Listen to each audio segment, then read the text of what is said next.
Start with the first speaker, and the first speaker is Patrick Breyer. Actually, he's the only speaker who cannot be here in person, but we do have an online connection with him. Now let me see if I can bring that up. Maybe I need help from Myron. Here it is.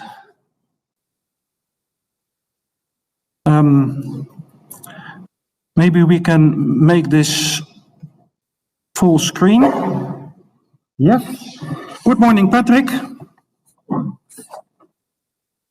Can you Good morning. Yes, we can hear you. Excellent.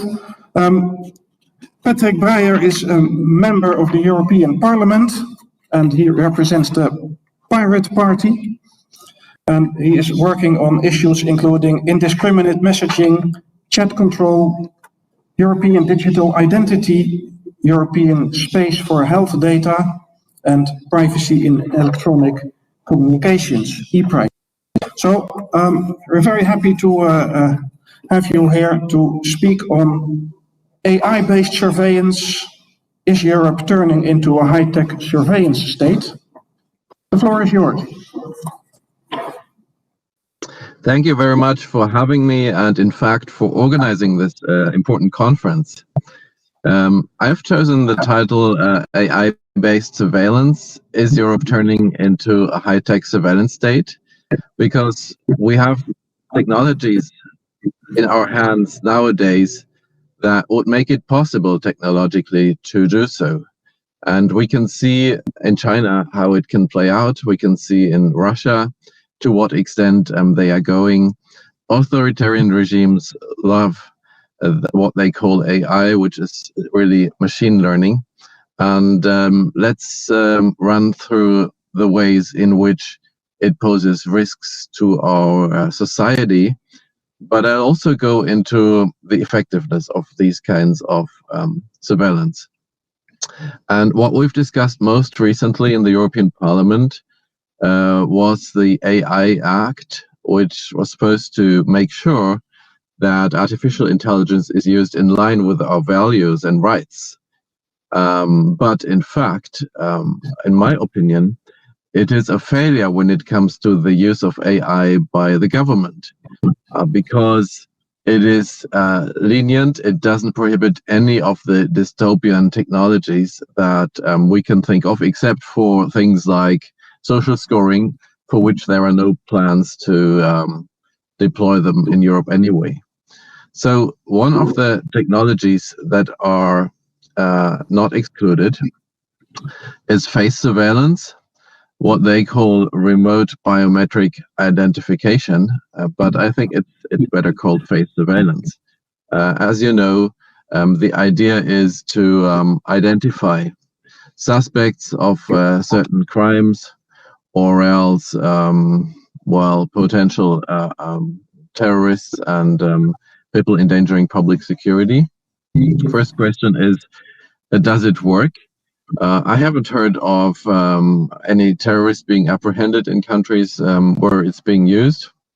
But on the other hand, experiments in Germany by the German police have shown that at the accuracy rates which they promote, which are 99% and more, still in practical use, if you use this in public spaces, and that's the idea, it's being used on thousands and tens of thousands of citizens every day, and you're only looking for a small group of people.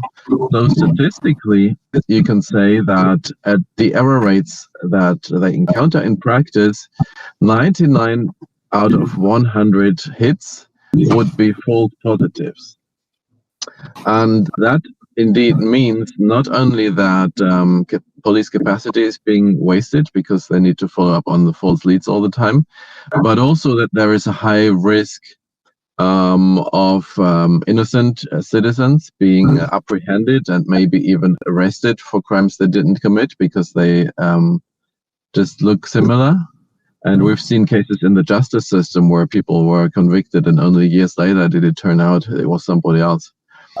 There's also a risk of discrimination because, well, the technologies or many of the face surveillance and recognition technologies that were tested, especially those made by companies from the West,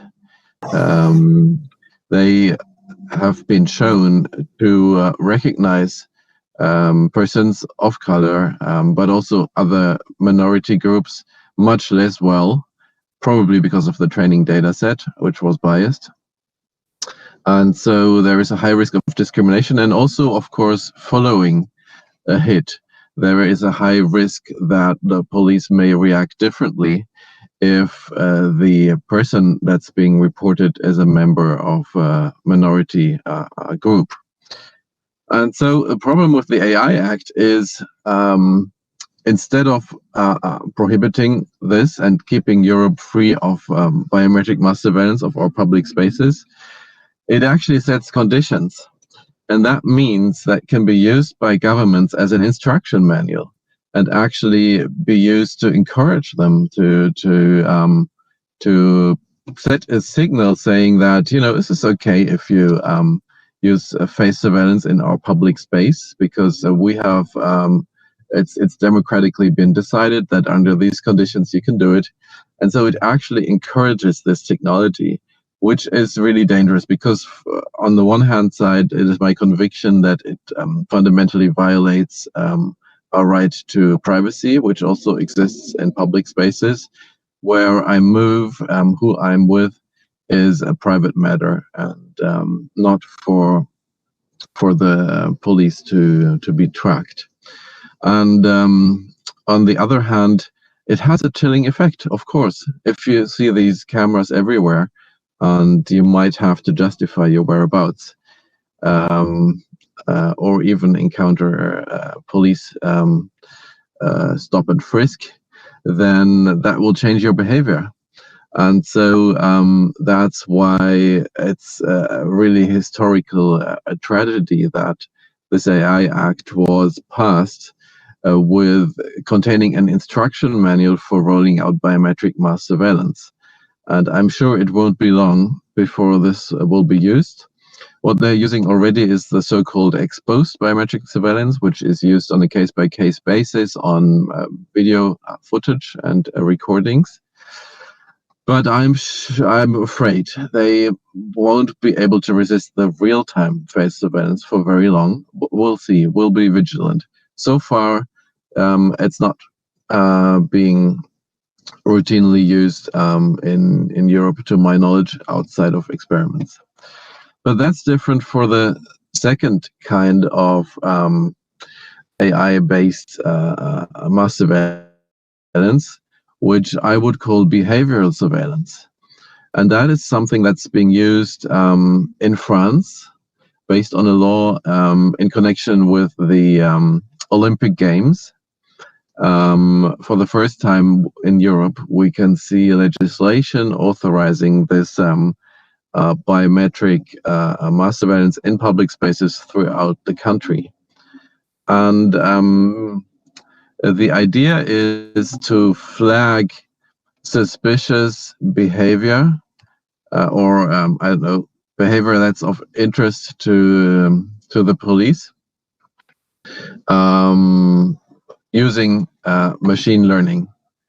So in France, they have a catalog of 7 or 8 kinds of behavior which this technology is supposed to flag. Does it work? Well, I've spoken to the French police, and they said they experimented with this in the past, but they couldn't actually give me any example where anything meaningful of what they say they are looking for, crowds, fire, panic, things like that, or even crime, was actually detected, was successfully detected. So they couldn't give me a single example of where it protected the public. We know from experiments, and actually this is being used on a local level and has been for some time in the German city of Mannheim. We know that It also comes with a lot of false positives. For example, in Mannheim, the police reports that the system can't reliably tell you approaching someone close from attacking them. So, for example, if you give somebody a kiss or you embrace them, this can be interpreted as violence and flagged to the police, even though it is, of course, quite private to be saying goodbye to someone, etc. There is also a risk that minorities could be disproportionately affected. For example, who will not be moving in the same direction, who may be sitting on the ground, which are things that may be flagged. It could be a homeless person, of course, and it is clear that the risk of being reported for behaving differently from the mass means that this entire system has an effect of encouraging people to move with the flow, not to be individual, but to behave the same as everybody else. And that's, of course, a very Chinese idea of harmony, of a calm, and I would say dead society that is no longer individual, diverse, open for protest, also for dissent, but that is encouraged to, well, above all, be a consumerist a society of citizens that are just afraid that they might be reported to the police if they behave any differently from the others. And that chilling effect is really a danger to our society, and I'm worried that with the rollout of these systems, we will actually encourage a development where citizens will no longer dare to stand out and stand up for their rights. So let's move to the third kind. Well, this is not being banned by the AI Act, just to be clear, right? So this is another kind of technology that will remain to be permitted, except if you consider fundamental rights. And this has not yet been assessed by European courts. Some French courts thought behavioral surveillance is okay, but I doubt that this would stand up to the scrutiny of the European courts, and we should have it assessed very soon, because we should keep our public spaces free of mass surveillance. Now, the third kind of biometric mass surveillance that I would like to discuss is a kind of emotion recognition. One type of this, where technology is used to recognize emotions, is a so-called video lie detector. And I know about it because the EU ran a pilot project and invested several millions in having testing at several borders, a system where travelers to Europe would have to undergo, in front of their smartphones, questioning by a virtual border guard. They would have to answer questions of the kind that you might encounter in the airport: have you packed your luggage, etc. And then the developers of some software called Silent Talker, a British software, promise that they can tell from the behavior and the face of the person replying to these questions in front of their smartphone cameras. They could tell whether the person is lying or telling the truth. Well, that of course raises, first of all, the question, does it work? I would say it is really a voodoo science. So independent scientists say there is no way that facial movements or microexpressions could reliably tell whether someone is telling the truth or not. It'd probably much closer be to the chance of random experiment, whether this assessment is correct or not. The vendors of this technology claim that they have run experiments, but in fact it's experiments of about 40 people. Many times these were students whose data was used to train the system in the first place. The technology is closed source, proprietary, has never been independently tested. And what I also find outrageous is even though the EU invested millions in testing this technology, it is still totally inaccessible to the public. So this is commercial property, intellectual property, and remains protected, even though so much public money has flown into it. So I've actually taken to the European Court of Justice to access at least the documentation in connection with this trial. And I've been able to get hold of most parts of the ethics review, of the legal review. Is this actually compliant with European rights? And the result is no, all of which they tried to hide from us. I found out that in the course of this pilot, of this project, of this research and development project, they actually actively lobby decision makers, including politicians, to change the rules to allow for the deployment of these systems. And clearly, in my eyes, this is an abuse of public money for lobbying, which is scandalous. But still, despite all public scrutiny and criticism, the EU followed up, and in another research project called Trespass, again, so-called deception detection technology was tested. And in fact, the AI Act only classifies it as high-risk technology, but that doesn't at all mean that it's prohibited. It only has some procedural requirements that need to be met to deployed. So again, this is something that's permitted, but something that's really dangerous to a society, in my opinion, because think of all the ways in which this could be used. The borders are just one idea, but governments could use it for all kinds of appointments. When you apply for benefits, even banks could use it when you apply for a loan, insurance companies when you apply for compensation. So you'll be labeled a liar based on just false predictions by this technology. In fact, a journalist has tested the system and answered 16 questions truthfully. The system said for 4 of them that she lied.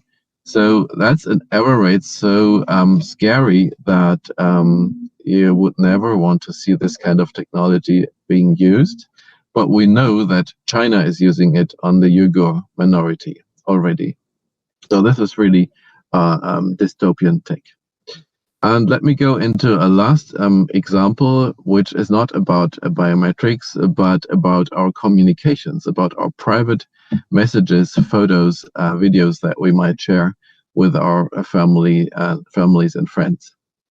And this is about chat control, which was mentioned in the introduction. So the chat control proposal is unique worldwide in that it would force the providers of communication services, so email, be it messenger services, Signal, WhatsApp, you name it, be it chat services, so any app with a chat function, including games, dating apps, whatever, would be forced to scan your private messages for suspicious content. And that is being proposed in the name of protecting children against child sexual abuse. Now, this proposal also encompasses the use of machine learning, because the idea is not only to look for images and videos that have been classified previously, and in fact, this method of chat control is already being used voluntarily, but police tell us that up to 80 or 90% of the photos that are being reported, even though previously classified, are not criminally relevant, because a person received these without intent, because they were exchanged consensually, because they are not illegal under our law and they have been inserted in the database in the US. So there are many reasons why even flags of known materials are many times criminally irrelevant. And in fact, many times young people and minors themselves are hit by criminal investigations because of this voluntary chat control, which is currently being used by large US companies, most of all by Meta on its Facebook Messenger, which is of course not yet end-to-end encrypted. They've announced to do so, and I'm suing them to do so. So let's hope that this will come later this year. But they are not only proposing to look to force providers, and that would include European providers that are not using this mass surveillance so far. They're not only proposing to force providers to look for material that's already referenced using hashes, they're also proposing to use machine learning technology to decide whether an unknown image or video matches some kind of patterns that might contain a child sexual abuse material. And these kind of algorithms would be trained with actual material, but in fact, they are again totally closed source proprietary. Never independent testing has been possible on their accuracy. The legislative proposal actually does not contain any requirements as of accuracy. Not 90%, not 99, not 99.9%, but it doesn't say anything about the accuracy that these technologies would need to have. And so what's the risk of this? Of course, it will flag consensual sexting that might take place during teenagers. Of course, the technology can't reliably tell the age of the persons involved. So young adults could see their intimate images and videos being exposed to moderators somewhere in the world, to officials in whose hand this kind of intimate material, family images, beach photos, you name it, do not belong and where they are not safe. Also, certain persons have a right to handle this material. Doctors. So a man has had his accounts cancelled because he sent a picture of his son's genitals to a doctor. By the way, they refused to reinstate him. Lawyers have a need to handle this. The police need to handle this kind of material, which is why the latest chat control proposal says that security services and the military would be exempt from this chat control. So they understand very well how error-prone this is, and yet they are pursuing these plans. If you look up my accounts, you can read about the latest developments and proposal on this.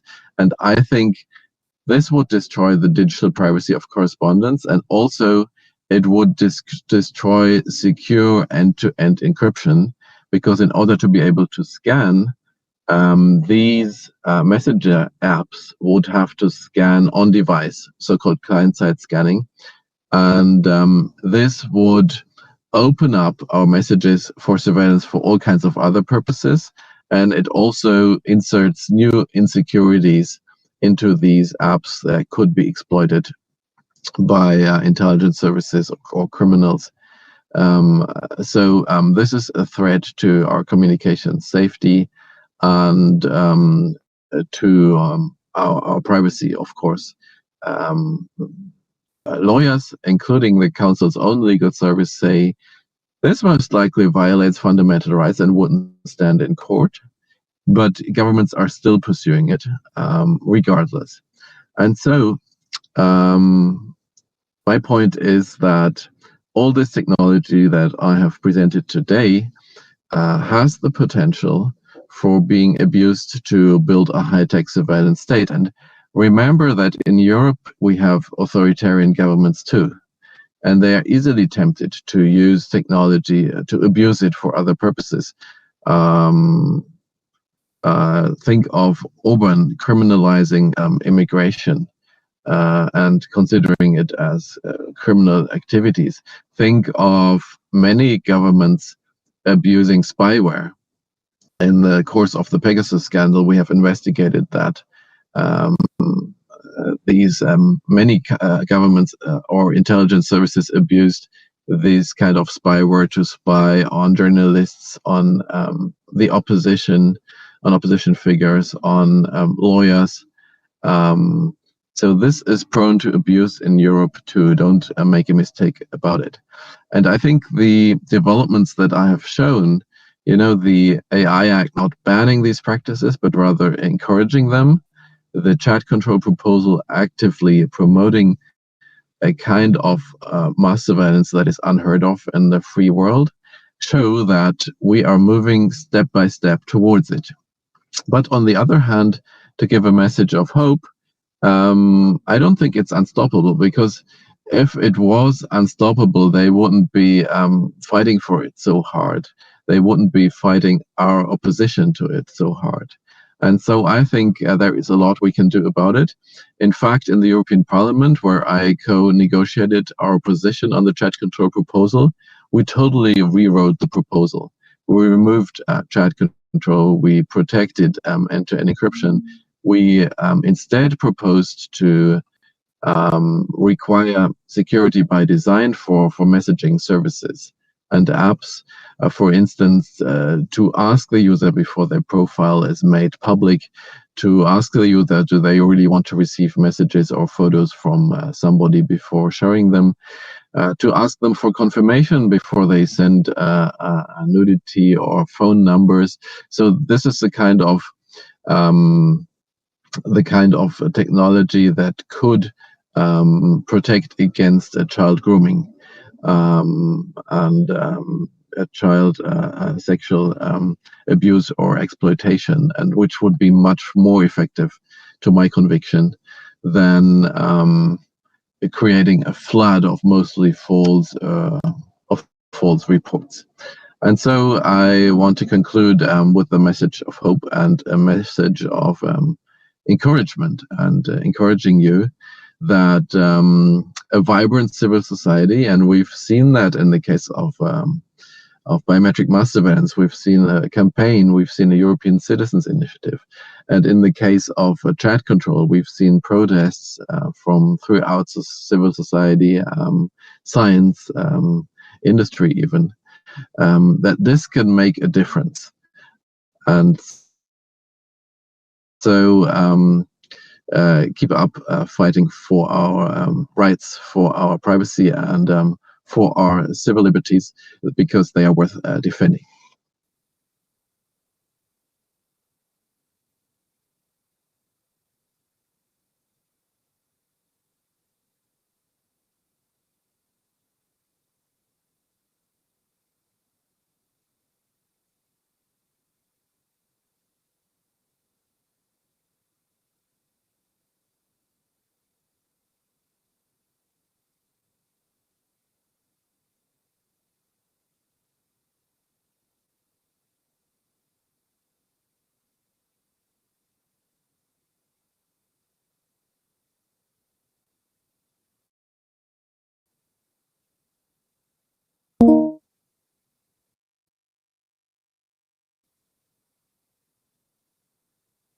I forgot to mute again, but now it should be fine.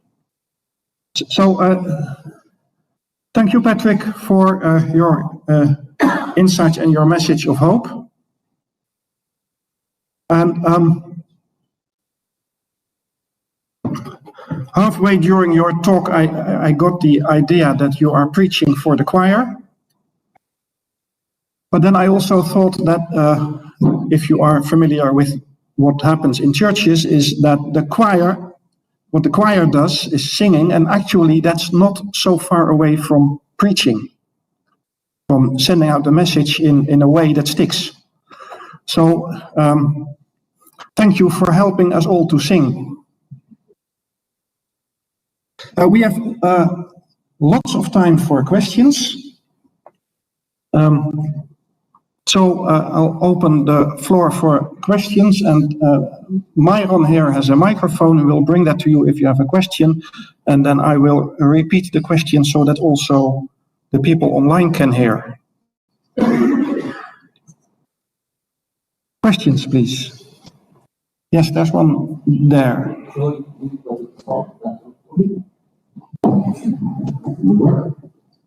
Yeah, I was thinking, considering that there's apparently no standards for security for the detection and machinery of the CSAT,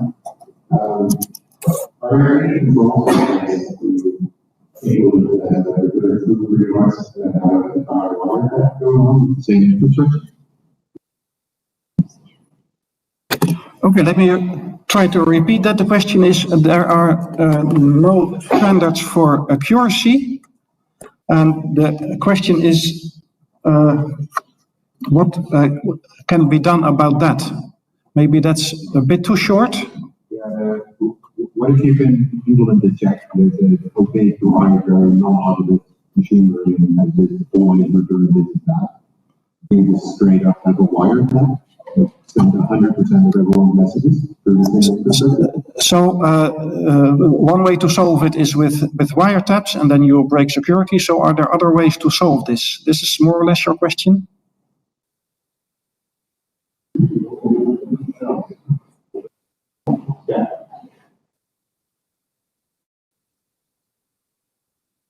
Patrick, did you get the question? Yes, I did. Look, I'm not aware of any standards on accuracy of these technologies, but I think there should be. I think if you use some kind of system that that out of the hits that it reports and the people it accuses, that it should have a very high accuracy, and it should be more like 99 true positives and 1 false than the other way around. I once traveled to the United States because they are using, when you enter the country, they are using a technology already which is being rolled out in Europe, and that is a kind of automated risk evaluation. So is the traveler a risk? And that is judged based on patterns. And what they do is they analyze previous, when terrorists or I don't know, criminals previously entered the countries, they will look at their data and see, can we create a pattern to prevent this happening in the future? And I asked them, well, do you also check how many innocent citizens this pattern matches? And they said, yes, they do look into that, but they don't actually have any threshold or any minimum accuracy for this. So it could be that this pattern incriminates a great number of travelers and will only rarely actually reveal somebody who is an actual risk to their security. And so it's a great problem that there are no accuracy standards at all. But I think that quite apart from the accuracy, even if these systems worked normally without errors, I don't think that mass surveillance is acceptable. I don't think that the entire society and any citizen should be placed under this kind of surveillance and suspicion. I think that the way to go under the rule of law is really targeted investigation against persons who have who are connected to criminal activity, and not just monitoring them because they could be.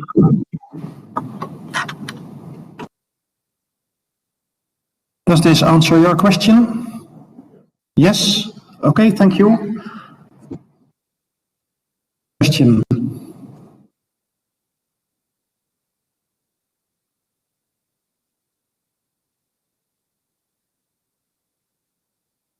We have lots of time.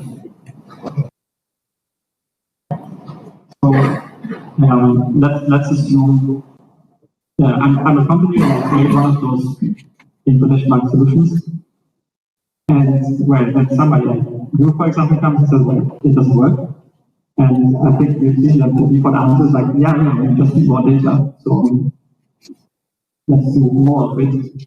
How do you argue for it? How do you solve this tough situation. So did you hear the question, Patrick? If you could repeat it for me, please. Yeah, so actually I find it hard to repeat it, and that's also because I didn't see who was talking. Should I try again? So I'm very sorry, but maybe the best thing to do is that you come here and ask your question here.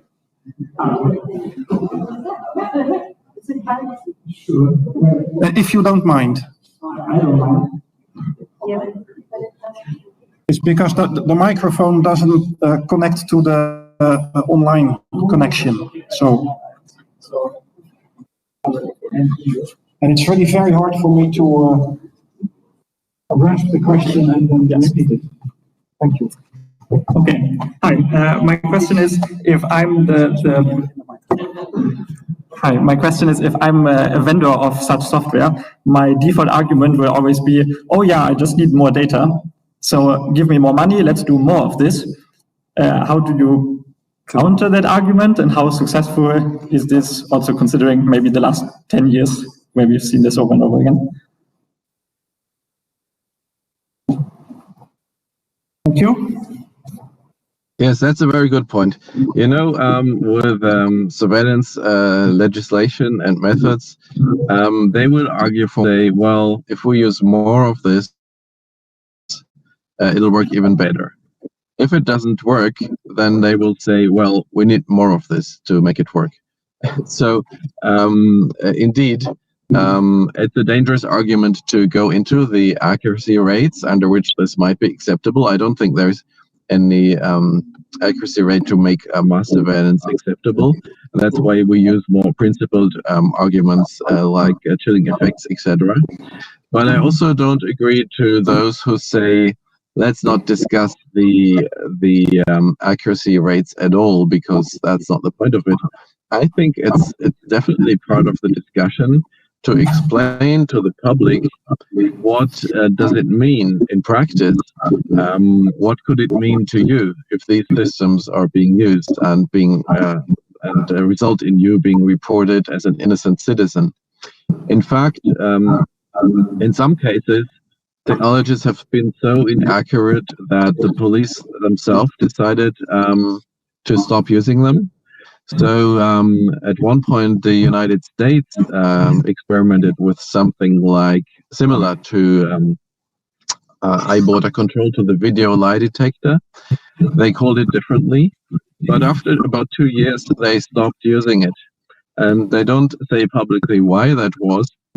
But I mean, knowing the technology, I can only assume that the system just randomly reported any people as liars and was totally useless. And in fact, even during the trials in European borders, the journalist who was flagged as a potential liar by the system was still allowed to enter the country without any questioning. So the border guard themselves didn't seem to think it very, very helpful. I hope that kind of answers your question. Yes, please. The person who asked the question is very happy with your answer. So we can have one more question. Yes, please. Should I go there? Yes. I'll go and say. Please go here. Yeah, Henk.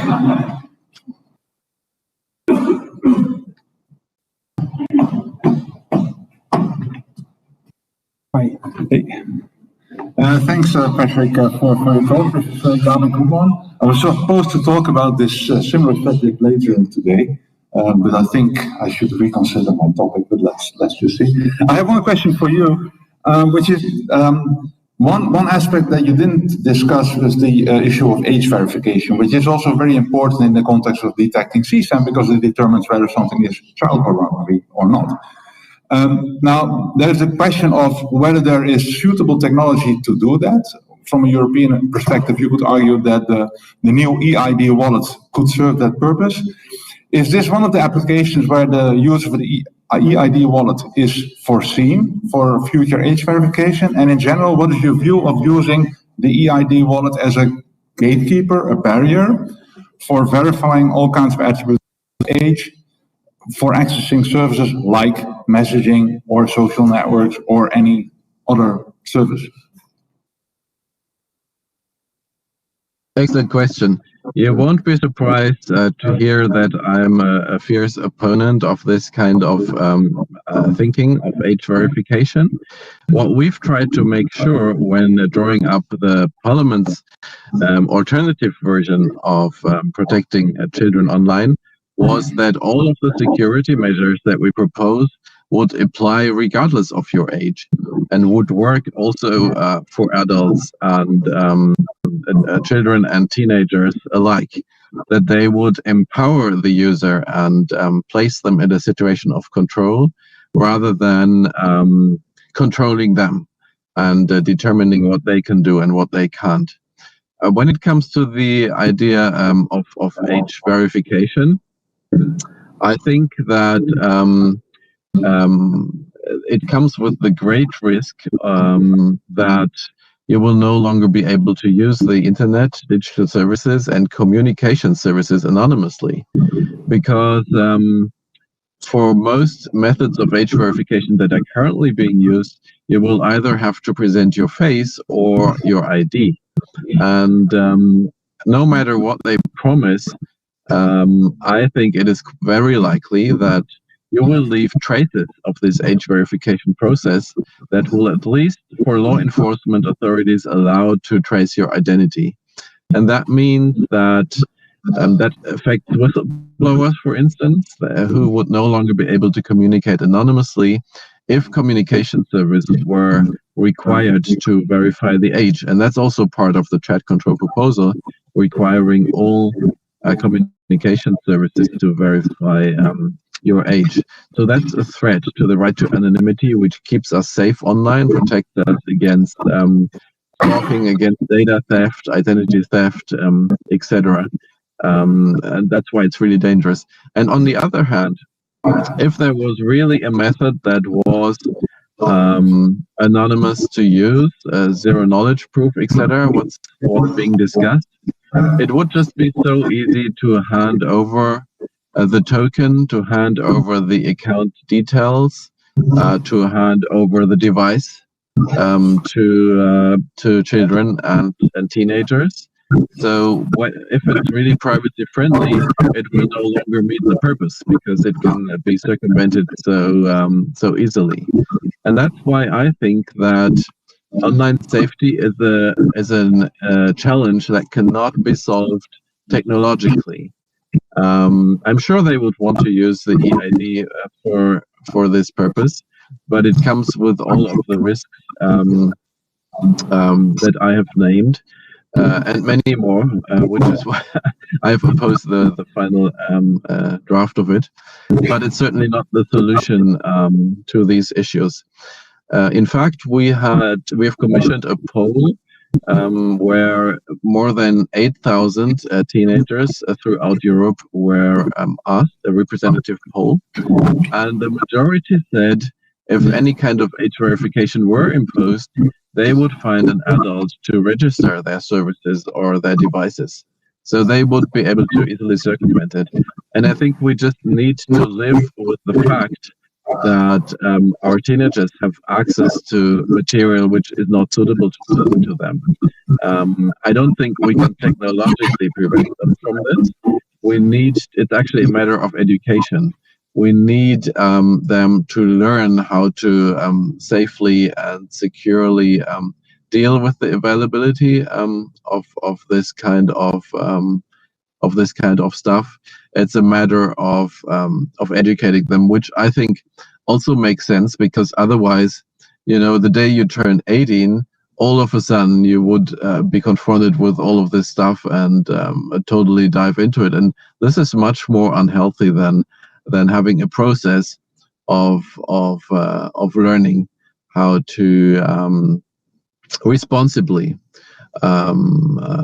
deal with such material.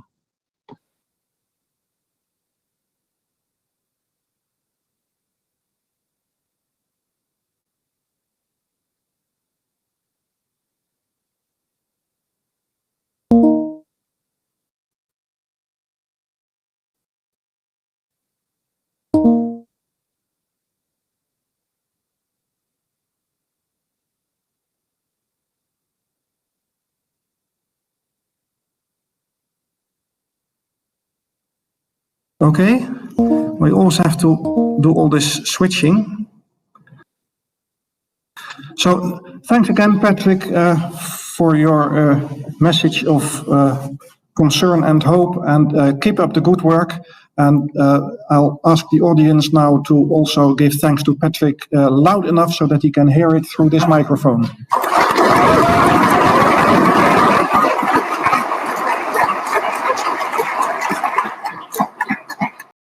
Wouter Bokslag and Carlo Meijer, they are both co-founders of Midnight Blue.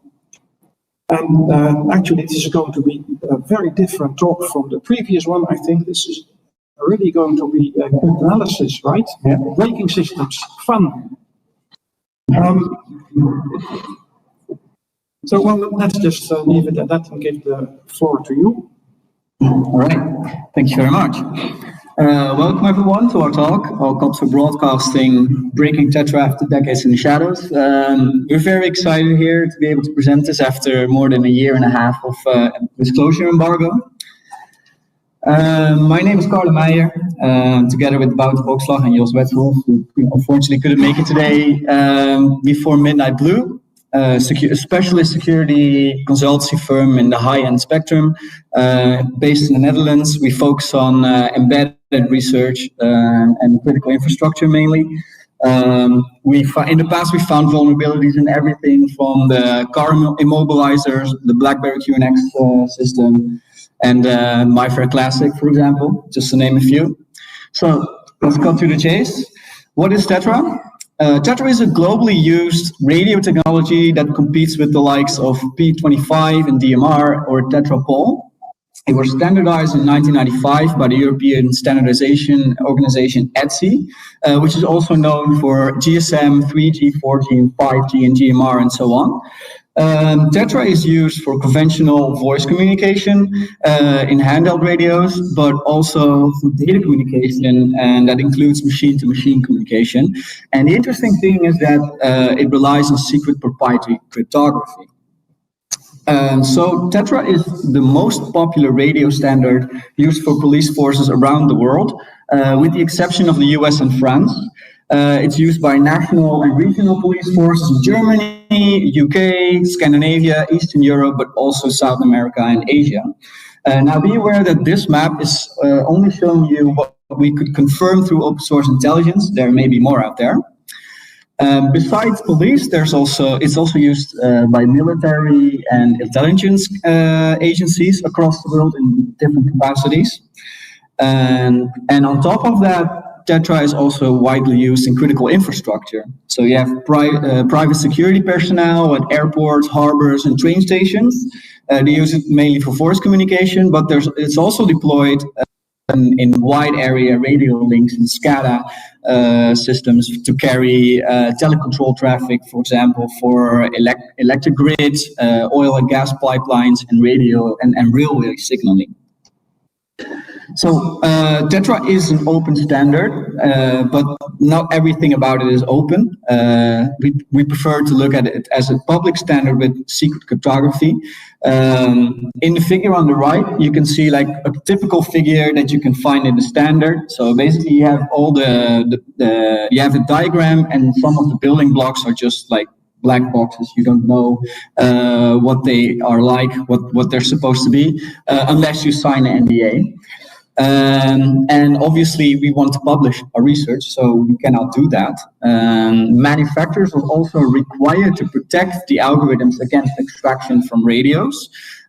This is kind of secure theater, however, because as you can see, like all these manufacturers, basically any top tier adversary has a manufacturer on their soil. There's Chinese, there's Russian, there's Western manufacturers. So all they have to do is just commandeer the specifications and then they have it.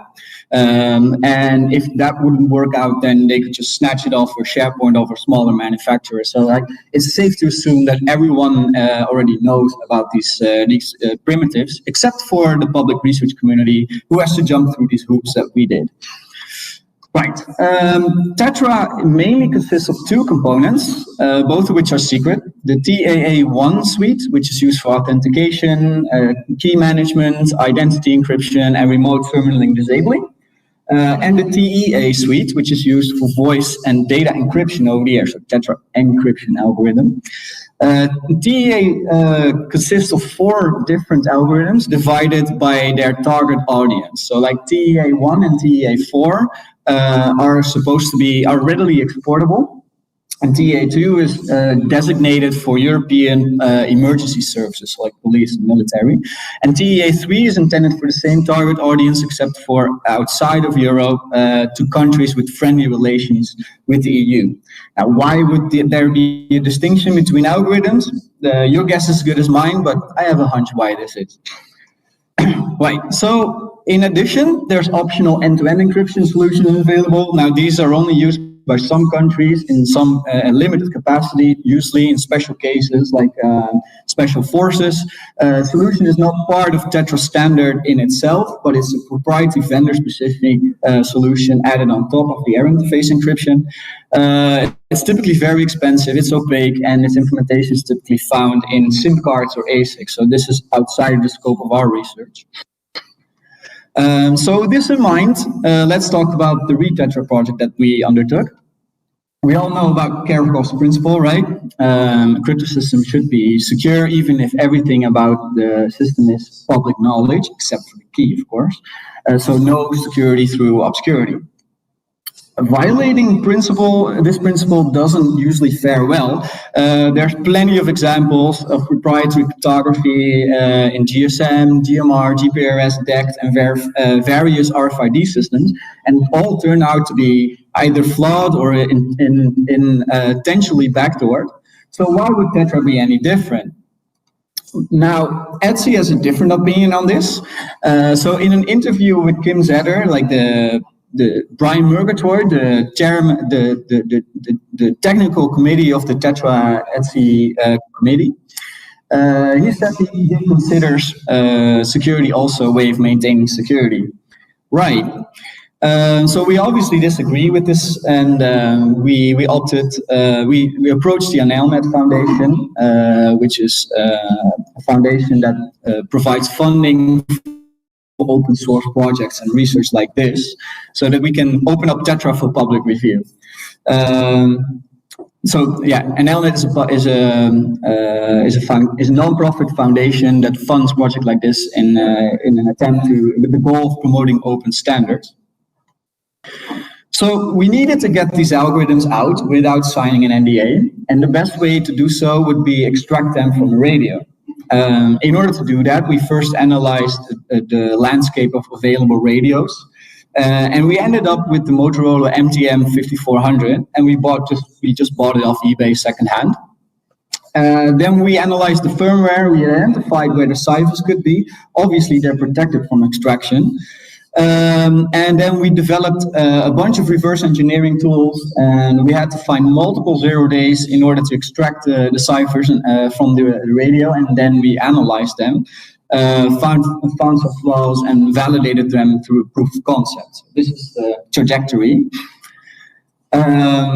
So how we go about this? So the radio has secure boot, the MTM 5400. So we have to go through several hoops. So the first thing that we did, on the right of the slide, you can see a simplified diagram of the thing, by the way. So the first thing we found was a format string vulnerability on the ARM core of the device. So it has 2 distinct cores, an ARM core and a DSP core. And within the DSP core, there's a trusted execution environment that contains the algorithms in a protected form.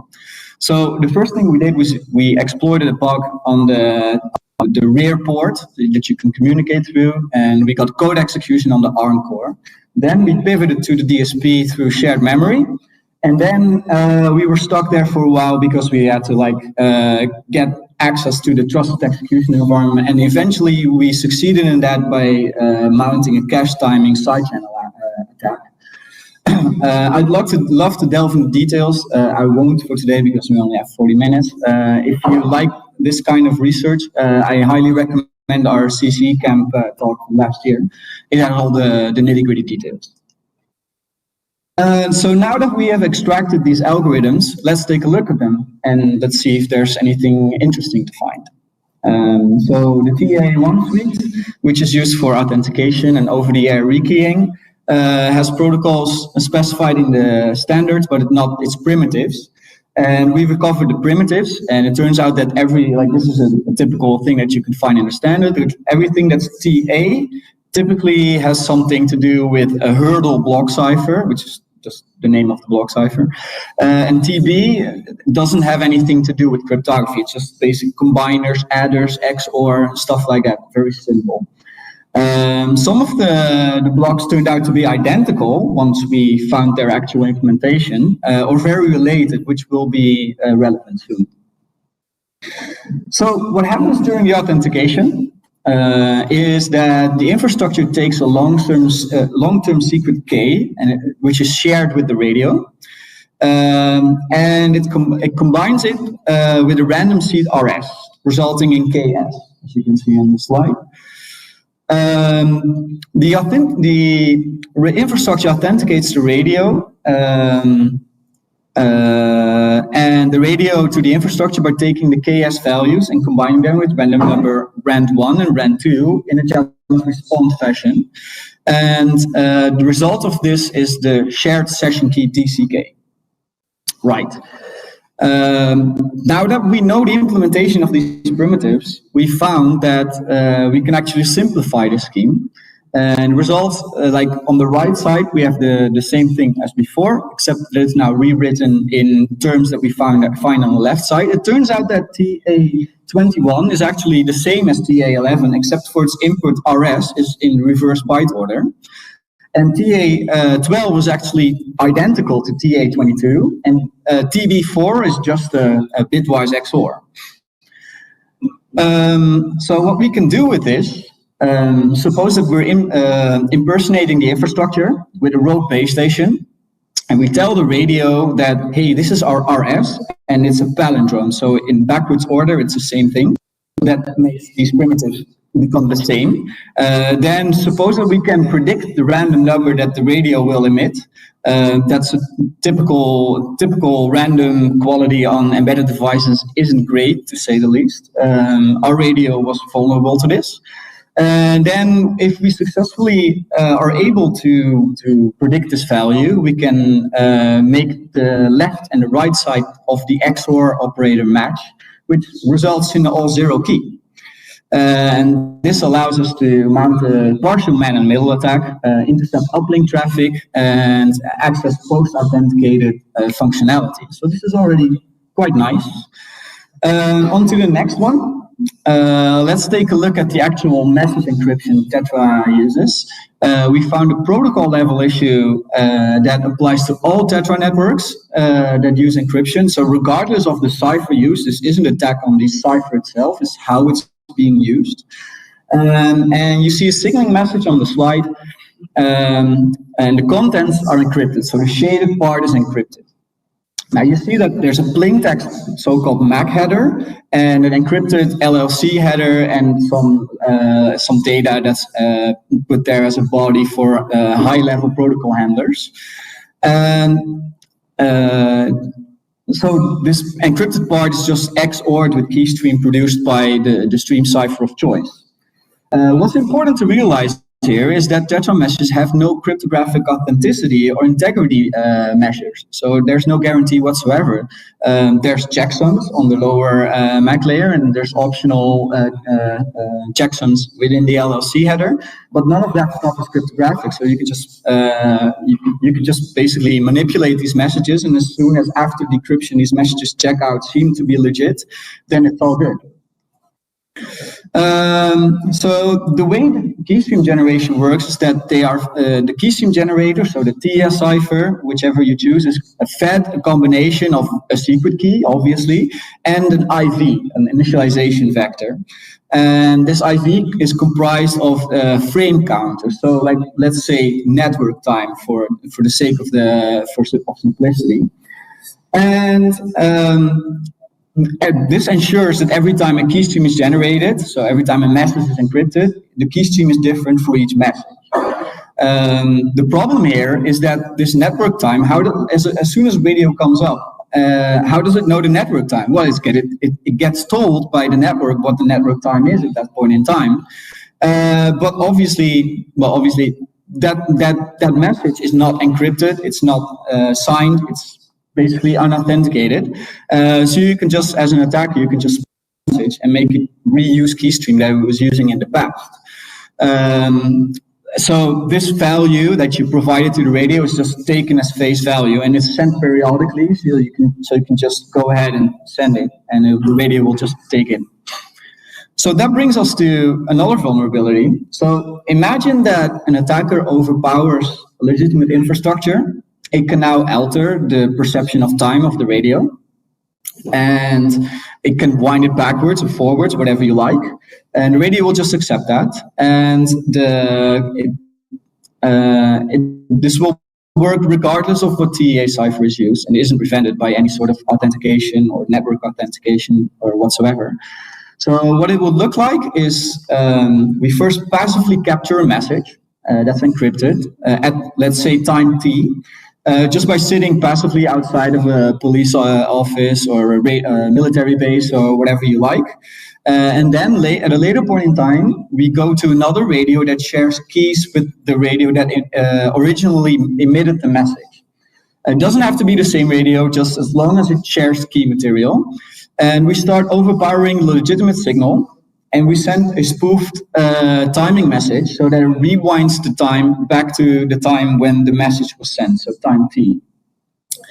And then we need to somehow use this ability to recover key stream from the targeted radio, which I will go into now, and then we have recovered our message.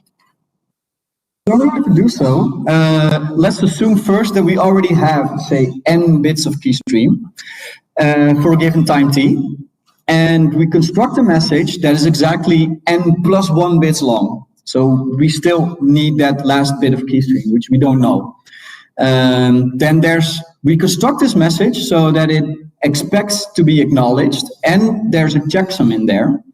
And then we encrypt it with our n length bit key stream, and we just add a 0. We just guess the last key stream bit, and we send it to a radio, and the radio will either acknowledge it, in which case the checksum was correct, and hence our key stream bit guess was correct, and otherwise it will silently drop the message, in which case we know our guess was wrong and it must be a 1. So what we have here is we could just rinse and repeat this, so we can just go from an n-bit message to n plus 1, etc., just by repeating, and we can recover the full slot. So how do we get n bits in the first place? Well, it turns out that you can just send it 5-bit messages, and the first 4 bits, you just brute force them, so that's 16 combinations in total, and it turns out that exactly combinations will trigger an acknowledgement from the radio. So that means then you actually know what you just sent. So you just recovered 4 bits of key stream. The next step is to recover 10 of those 4 bits in a row. So you have 10 slots, and you know 4 bits of key stream for every of those slots. And in order to carry out the key stream extension attack that I described to you just yet, we need 32 bits of key stream as a minimum. So we chop up that message into 10 4-bit key stream messages, and we use fragmentation to let the radio glue back the message together again. And of course, again, if the message turned out to be good, if the checksum checks out, then the radio will acknowledge the message, and otherwise it will drop it. So in this way, we can eventually extend any of those 10 slots to recover the full key stream. All right, so that when we presented this to Etsy, they said that's a nice theoretical attack, but it's not practical at all, etc., etc. So we asked, hey, could we borrow a base station so we could prove the point that this is actually feasible in practice? And they said, well, LOL, no. So more stakeholders responded like this. So we had to come up with a proof of concept somehow, because like there's so many variables that we need to eliminate first. So how would we go about this? We weren't going to implement a TETRA base station based on an SDR for ourselves, because like the way things currently stand, we kind of like our life. So enter the Motorola MBTF. It's an older TETRA base station. We bought it off eBay. It turns out like this was a godsend. We could pick it up from someone in the Netherlands. It's heavy. It's 75 kilo of pure awesomeness. It didn't come with any encryption support to begin with, but still it's a pretty cool device, and we were hoping to turn that into an attack platform. So this thing has two major components. You have a site controller, which does the high-level stuff, and you have a base radio, which does the demodulation and cryptography. They both run the PSOS real-time operating system on a PowerPC architecture, and it has serial management consoles and unsigned firmwares. So by modifying the firmware, we could introduce new functionality that would turn this BTS into an attack platform for the keystream recovery attack. And we added a tinker command to like give us raw memory, read, write, and execute abilities. We added encryption support, and we wrote a hooking and patching and module loading framework just to make our lives easier. And it turns out that implementing a base station is actually quite easy. So throughout the development process, we also found some vulnerabilities in this base station. So obviously the firmwares aren't cryptographically signed. This would allow key exfiltration or persistent implants. But there's also hard-coded, undocumented backdoor passwords, the privilege escalation by dropping to a debug shell, and these vulnerabilities clearly indicate that nobody has ever pen tested these devices in their entire history. So MBTS is an old TETRA base station, but based on some of the things we've seen in newer ones and also other vendors, it seems we get the impression that the posture of TETRA devices in general isn't that great. So that's kind of worrying for critical infrastructure. Anyway, back to what we came for. We wrote a module on the base station which implements the keystream recovery attack. And it causes sudden changes in the network time and a way to recover keystream. It took a little bit more tinkering, but in the end, our radio was more than happy to accept new frame times and happy to present us with the keystream. So that looks a little bit like this.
Sorry.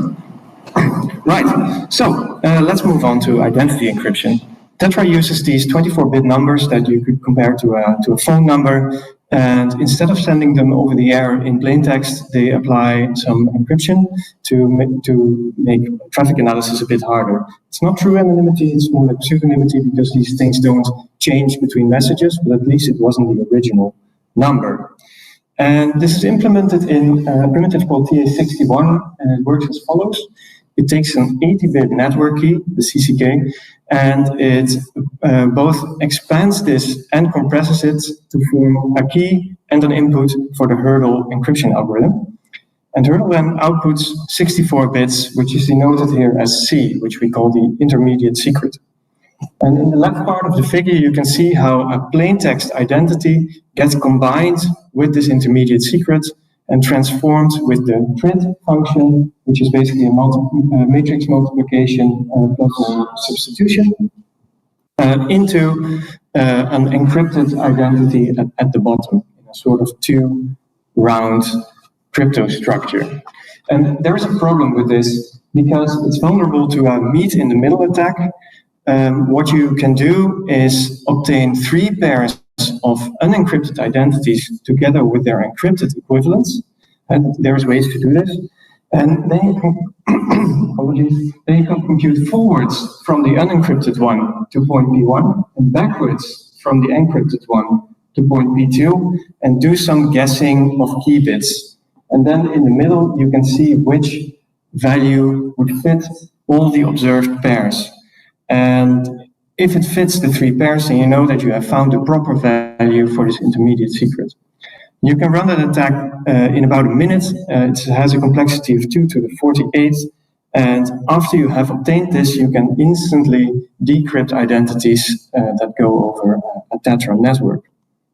And is that bad? Well, it depends on the context, but it can be pretty bad because you have to know that these identities, these phone numbers, are typically assigned in blocks to specific services. So identity 0 to 100 may be allocated to the fire department, 100 to 200 to police forces, and maybe 200 to 300 to intervention teams. So you can build a nice counterintelligence capability out of this by investing some effort in identifying which ranges are used by whom, and then monitor activity surrounding your area. And if you see that large amounts of intervention team radios are starting to pile up in your area, maybe it's time to start the shredder. This attack can be carried out effectively on very cheap hardware, so it's definitely very feasible to mount such an attack. And here's a small demonstration.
Right, so moving on. Let's discuss the keystream generator functions more specifically. What you see here is an outline of the TEA2 algorithm, keystream generator. It is the one that's used by European emergency services. And on the top you see a key register that provides input into a state register, which provides in turn a key stream for encryption purposes. And we are not cryptographers, but we have investigated it, and to us it looks like fairly robust design.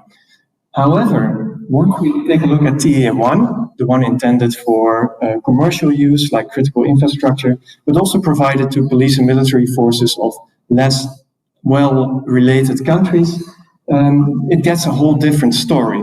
Because TEA1 has an initialization function that compresses the 80-bit key into a mere 32 bits. And then only based on that, it starts generating key stream. So that means that if you can just run a brute force attack on this 32 bits, you can find a key that is equivalent to the original 80-bit key. And that makes it quite trivial to attack. It runs in about a minute on a laptop, and you can then intercept communications, which can also participate in communications, which is worrying in any case, but especially in the case of TETRA being used in a data carrying capacity, for instance, for SCADA telecontrol traffic. Now, when we announced this to ETSI, of course, they realized the problem, but they downplayed it. In the interview with the TETRA chair of the technical committee that Carlo mentioned before, statements were made like, we used a very high-powered graphics card. Well, it's an enthusiast card from 2016, but opinions may vary. Also, he said that 25 years ago, this would probably have been strong enough to withstand a brute force attack, and that you would need still some pretty reasonable equipment in order to mount an attack. So I don't need to explain to you that this is nonsense, but why make any assumptions or why use any kind of reasonable equipment? Let's just see what this bad boy can do.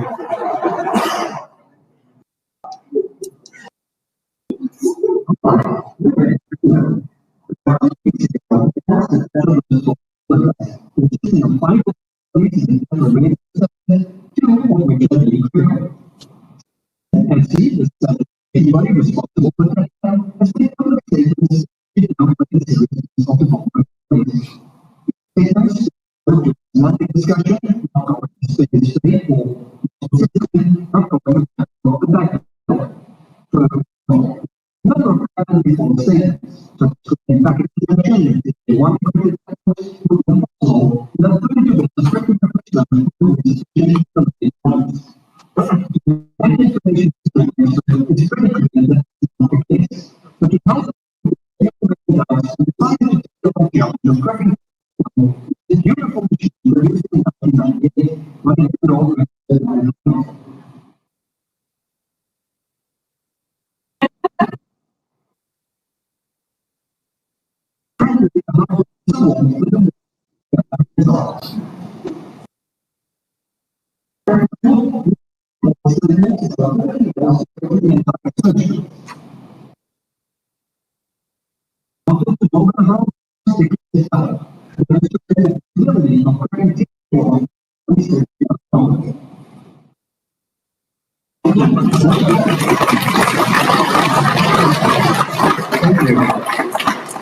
Thank you. So, wait a minute. TA1 obviously backdoored, no one can miss it, but it was a European design. It's definitely not a problem here, right? It's a problem for outside of Europe. No one would shoot themselves in the foot like that. Brian Murgatroyd said that he would expect anyone that has a need for reasonable to use TA2. However, it doesn't seem to be the case. We dug into some documentation, public tenders, procurement information, and we found multiple countries that have procured equipment with TA1 encryption as soon as 2020 and probably up to today.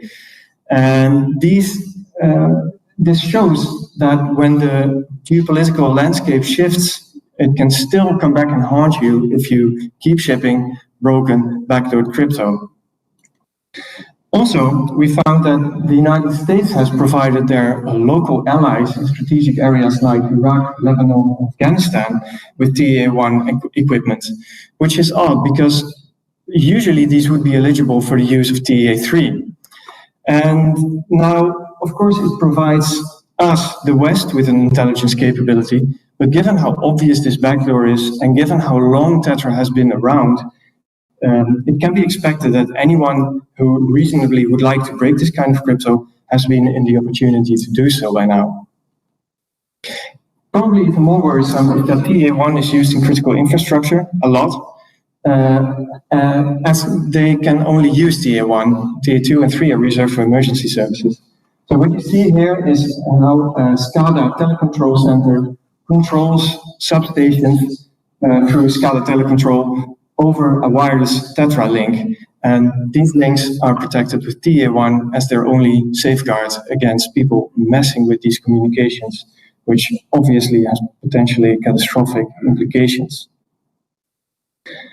I'll skip this one to leave you to your coffee in time. So something about the coordinated vulnerability process.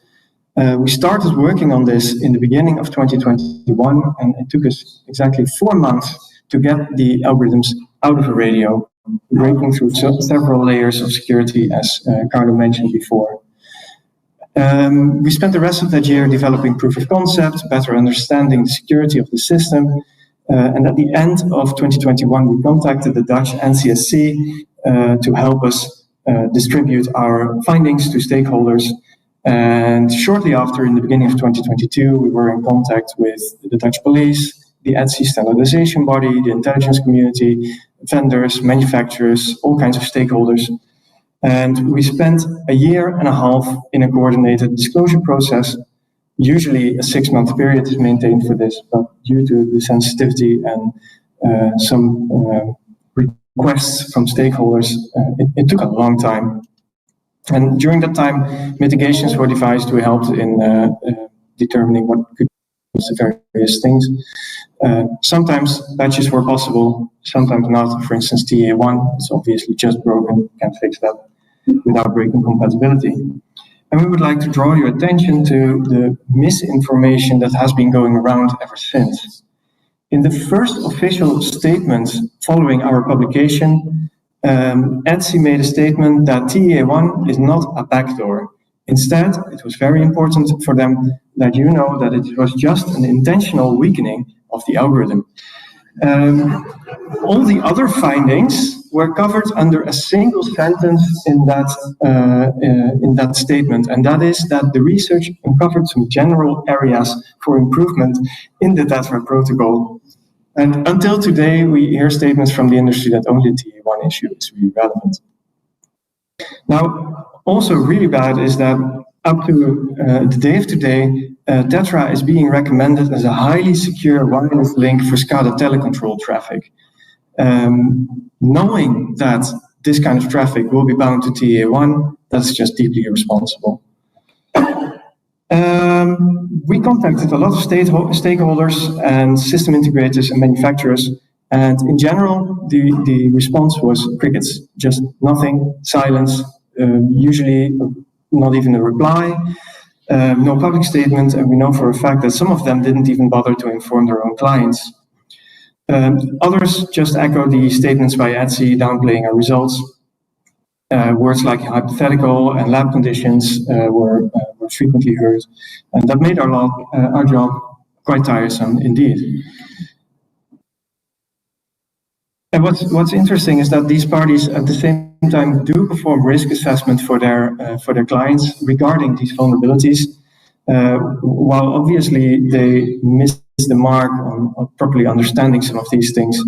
For instance, the meat in the middle attack is not a man in the middle attack, although the letters may seem similar.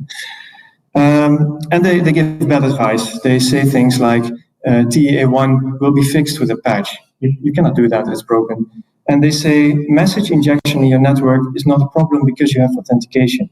TETRA has no authentication once you're past the authentication of a device on the network. Message integrity is not guaranteed. So maybe this is all not that much of a problem. Maybe no one is actually targeting TETRA networks for trying to break the encryption. Some of the attacks are passive, so it will be hard to have an exact pin on that. But we did find some stuff. In the Snowden leaks, we found a joint operation between NSA and ASD to collect information from Indonesian surrounding a climate change conference. And they got information through TETRA intercepts about demonstration routes and on the phone number of the chief of police there. And also we found information on an Operation Quito, which was held against Argentina surrounding oil exploration rights in the Falklands. And TETRA intercepts on high-profile military targets were used for strategic purposes. So this is not proof that the vulnerabilities we presented have been used. It just proves that TETRA is a legitimate target for interception and intelligence purposes. So by now, a revision of the standard has been published. There is an algorithm SAT-B, which implements ciphers CA 5 to 7 and the new authentication suite. Initially, ETSI stated they would be held secret again, but they have revised their opinion following our disclosure, and they now state that it will be made public. We're still waiting for that, but at least it sounds like a nice step forward, provided that they will actually give some openness about how they were designed, why they were designed in that way, no unexplained constants and stuff. What we do know is that there is a front door in TA7, which is supposed to replace TA1. They have admitted ahead of publication that it has a limited key length, effectively 56 bits, which is really kind of on the weak side. We made some estimates based on the performance of our TA1 cracker and extended that to the additional bits you would have to crack. And if you have a nice beefy AWS machine, you could run an attack in 170 days. And if you use the discounted spot pricing Amazon offers, then that would cost about 5,000 euros. Now, of course, you can use multiple machines and parallelize the cracking. It will be much faster and maybe not even more expensive because you need to rent machines for less time. So this is clearly within the boundaries for any well-determined attacker, and it will only become cheaper in the future. So what we frequently hear is that Wassenaar is the reason for all of this. There is regulations on the export of strong cryptography, and that is true. So cryptography stronger than 56 bits has to conform to some rules surrounding export. But there is exceptions for public crypto. We can all use AES, right? There's no problem with that. There's also exceptions for mobile civil use and exceptions for connected civil industry application, which to me sounds perfect for SCADA telecontrol or something. So the big question now is, will TA7 become the go-to option for critical infrastructure, as was the case for TA1? And if that happens, that would be, but at least now we walk in with our eyes open. In conclusion, we have performed the first public in-depth security analysis of TETRA after 25 years of secrecy. We reverse engineered the secret cryptographic algorithms, we got them out of the radio, we implemented them as fully open source software. We found several vulnerabilities. Patches are available for some of the stuff we found, and compensating controls will be needed for others. It's very clear that there's still a lot of mitigation work to be done, but we're headed slowly in the right direction, I guess. So let's finish with a small call to action. If your organization or you know an organization that's using TETRA, please investigate these issues and look into the relevant mitigations. Do not blindly trust your vendors. What they say might be sensible, but it might also be incomplete or incorrect. Reach out to us when in doubt. We're always happy to talk. It would be nice if some smart people, which I see a lot of here, would look further into the cryptography. Like TA1 is dead, but the rest is kind of still standing. So there's a lot of stuff to cover there. Contributions to the open technologies would be interesting. There's open source stacks implementing parts of the TETRA standard. Contributions are welcome. And stop doing secret cryptography, please. Especially TETRA end-to-end, once more a bastion of obscurity. This is no longer of this era. And with that, I'd like to invite you for any questions if we have time.